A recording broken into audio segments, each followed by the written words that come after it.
தயவு நான் கர்த்தர் உங்களை அபிஷேகம் பண்ணுவதை நான் உணர்கிறேன். ரிபா சந்தா ரியாங்கதரு ஷதூரியாந்தரப்பா.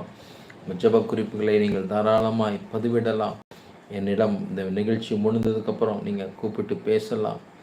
சப்ஸ்கிரைப் பண்ணாதவங்க சப்ஸ்கிரைப் பண்ணி வைத்து கொள்ளலாம்.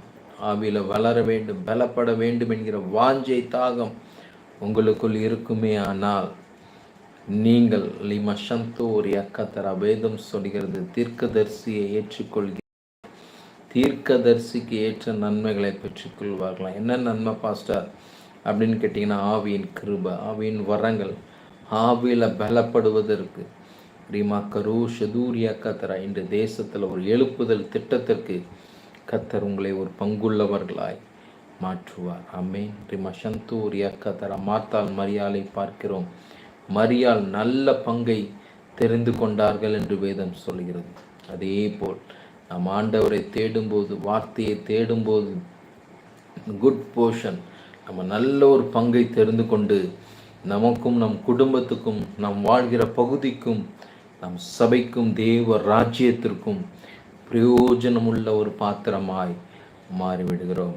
ஜீசஸ் என்ற அந்த அடிப்படையில் உங்கள் பேரை டைப் பண்ணிங்கன்னா உங்கள் பேரை சொல்லி ஜெபிக்கிறதுக்கு கண்டிப்பாக அது உதவியாக இருக்கும். நன்றிப்பா. ரபஷந்து ரியாக்கதரா டைப் பண்ணுறவங்க, மெசேஜ் அனுப்புகிறவங்க உங்கள் பேரை சொல்லி நீங்கள் அனுப்புனீங்கன்னா கண்டிப்பாக சுரேஷ் பிரதற்காக ஜெபிக்கிறேன். அப்பா, மகனுடைய குடும்பத்தை ஆசீர்வதிங்க.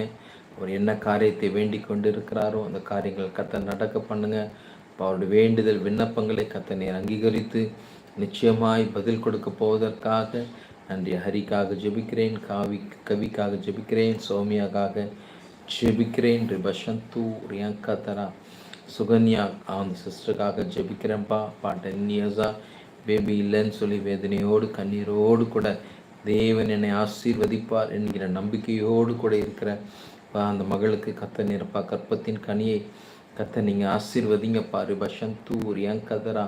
ஆபிரகாமை ஆசீர்வதித்த தேவன், ஈசாக்கை ஆசீர்வதித்த தேவன், ரெபேக்காலை ஆசீர்வதித்த தேவன், அன்னாலை ஆசீர்வதித்த தேவன், சாராலை ஆசீர்வதித்த தேவன், மரியாலை ஆசீர்வதித்த தேவன், எலிசபெத்தை ஆசீர்வதித்த தேவன். ரிபஷந்தோ ரிமாக்கரோ ஷதூரியா கத்தர். யாரெல்லாம் குழந்தை பாக்கியத்துக்காக ஆண்டவர் எனக்கு ஒரு குழந்தை கற்பத்தின் கனி ஆசீர்வதிக்கப்பட வேண்டும் என்கிற வாஞ்சையோடு, தாகத்தோடு, கண்ணீரோடு, நிந்தையோடு, அவமானத்தோடு இந்த நிகழ்ச்சியை பார்த்து கொண்டு இருப்பீர்கள். கர்த்தர் உங்களுக்காக சொல்கிற வார்த்தை, நிச்சயமாய் நான் உங்களை ஆசீர்வதிப்பேன், நீங்கள் பெருகவே பெருகுவீங்க, வம்சம் பெருகும் என்று கர்த்தர் சொல்கிறார்.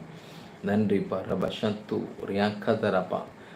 லாசருவை பார்க்கிறோம். மரித்து 4 நாள் ஆகிவிட்டது. லாசருவை யாரும் உயிரோடு எழுப்பணும்னு சொல்லி கேட்கவே இல்லை. ஆனாலும் கர்த்தர் இயேசு அங்கே மனம் கலங்கினவராய் வேதனை படும்போது என் தேவன் உங்களுக்காய் அவர் கண்ணீர் விடுகிற தேவனாக இருக்கிறார். உங்களுக்காய் அவர் மன பாரத்தில், மன கிளேசத்தோடு அவர் அழுது கொண்டிருக்கிறார் என்பதை நீங்கள் உணர்ந்து கொள்ளுங்கள். ரிபஷந்தூரியாக்கதரா. உங்களை ஆறுதல் படுத்தவும், உங்களை பலப்படுத்தவும், உங்கள் பலவீனங்களை இயேசு கிறிஸ்துவின் பலன் பூரணமாய் விளங்கவும் என் தேவன் உங்களுக்காய் ஆதரவாய், துணையாய், நம்பிக்கையாய், கேடகமாய் என் தேவன் நின்று கொண்டிருக்கிறார். ஒருபோதும் கவலைப்படாதீங்க. உங்கள் துக்கம் சந்தோஷமாய் மாறும். உன் வேதனையின் நாட்களை கர்த்தர் முடிவுக்கு கொண்டு வருவார். உன் கண்ணீரின் நாட்களை கர்த்தர் முடிவுக்கு கொண்டு வருவார். விசுவாசிக்கிறவங்க ஒரு ஆமேன் சொல்லுங்களேன், ஒரு ஆமேன் டைப் பண்ணுங்களேன். யாரெல்லாம் லைனில் இருக்கிறீங்கன்னு நான் பார்த்துக்குவேன். ரிபஷந்தூர் இயக்கத்துறவங்க ஒவ்வொருத்தருக்காக நான் ஜெபிக்க ஆசைப்படுகிறேன். நன்றிப்பா, நன்றிப்பா. ஆண்டவர் ஒரு வாக்குத்தத்தம் பண்ணியிருக்கிறார். உன்னோடு இணைகிறவர்களை நான் உன்னை காட்டிலும் வல்லமையாய் பயன்படுத்துவேன் என்று கர்த்தர் சொல்லியிருக்கிறார். அந்த வாஞ்சியோடு, தாக்கத்தோடு கூட நான் சொல்கிறேங்க. கர்த்தருக்கென்று ஒரு சிறிய ஊழியத்தை செய்யுங்க. கர்த்தருக்கென்று ஆத்துமாக்களை ஆதாயம் பண்ணுங்க. நிச்சயமாய் உங்கள் மூலியமாய் உங்கள் கரத்தின் கிரியைகளை நீங்கள் பார்க்க ஆரம்பிப்பீங்க.